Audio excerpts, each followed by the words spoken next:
hindi masyadong malamig ngayon. Mapapansin ninyo, natuyot na yung mga dahon dahil nga pag ganitong winter season ay natutuyot ang dahon ng mga damo at saka ng mga kahoy. Ayan.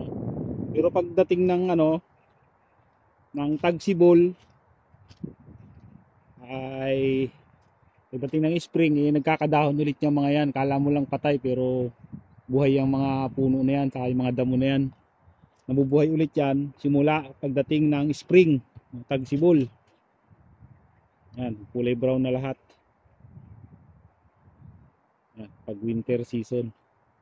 At may nagtanong nga pala na iba nating kababayan tungkol sa kasi yung presidente ng South Korea ay inaresto na. Inaresto na yung presidente ng South Korea. At yung iba nating kababayan ay nag-aalala at baka lalong-lalo na yung mga naghihintay ng employer at approval ay nag-aalala sila na baka maapektuhan yung pagkuha ng EPS worker galing sa Pilipinas.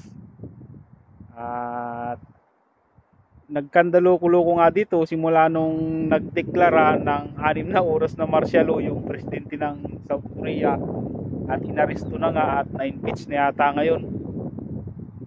Sa totoo lang ay wala namang kaugnayan yung pagkuha ng EPS worker galing sa Pilipinas papunta dito doon sa impeachment ng presidente dito sa South Korea.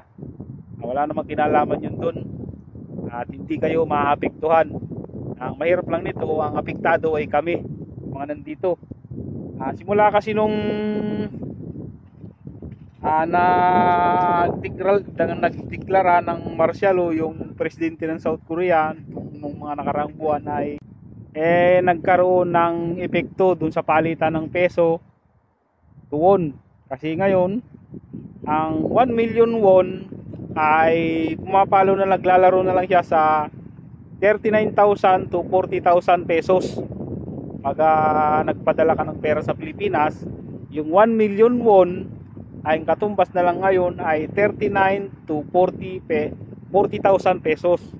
Doon na lang naglalaro. Samantalang dati nung hindi pa nagkaroon ng problema yung presidente dito sa South Korea ay naglalaro sa 41 to 42,000 pesos ang palitan ng 1 million won. Kaya kami yung naapektuhan dito, yung mga nandito sa South Korea. Kaya yung mga nandyan sa Pilipinas na naghihintay ng employer at approval, huwag kayong mag-alala. Walang kinalaman yung impeachment ng presidente dito sa South Korea sa pagkuha ng EPS worker galing sa Pilipinas papunta dito sa South Korea.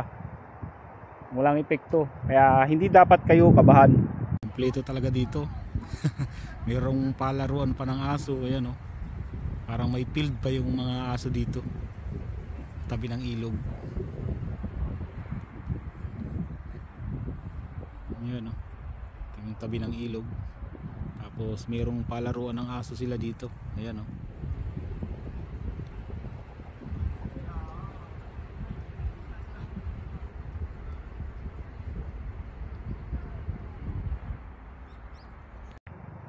Lakad-lakad lang muna. Pag walang magawa sa bahay. Malapit lang naman tong na to, tabi ng ilog doon sa company namin. Dito ako madalas maglakad-lakad kapag yung naiinip.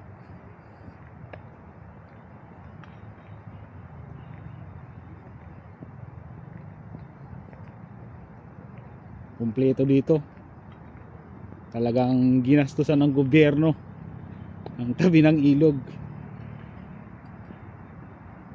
Ayan, oh. Kaya kahit maliit na bansa ang South Korea ay magagaling sila pagdating sa sports dahil kumpleto sila ng mga field katulad ng soccer field, basketball court. Ito yung mga nagpa-practice ng ano ba tawag dyan? Skateboard. Ayan, oh. Bata pa lang. Ay, hindi.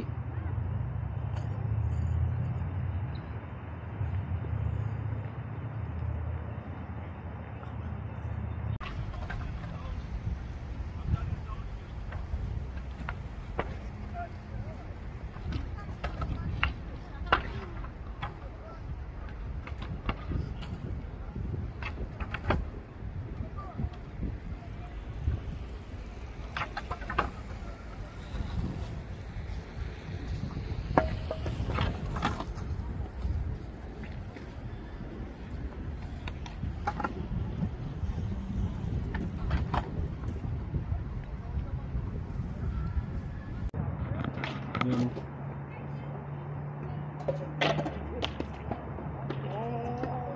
Ito tayo dito. Tingnan natin yung tabi ng ilog. Pag malinaw dito yung tabi ng ilog, yung tubig, makikita yung mga isda.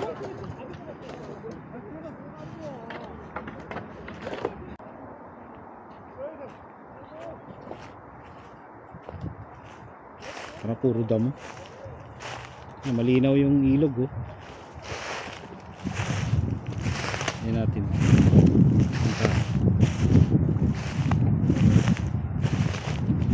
May putik nga lang. Ito delikado dito, puro damo, oh.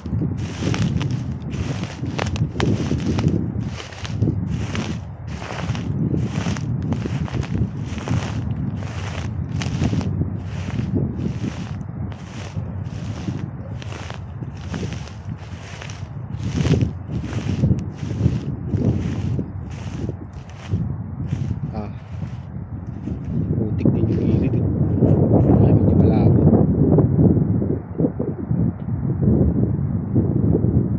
Walang ano dito, walang nagpapakita na isda. Parang may lumalangoy dito, ayan, oh. Ayan, oh. Pagong. Ayan, oh. May pagong din pala dito sa ilog. Ngayon mo nakakita ng pagong dito. Bagay, bihira naman ang pumunta dito.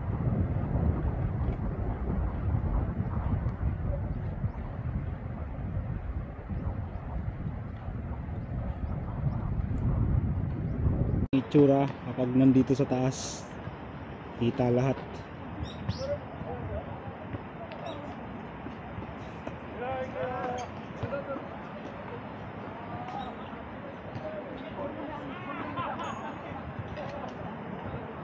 At itong mga kahoy na to, ito yung nagkakaroon ng cherry blossoms.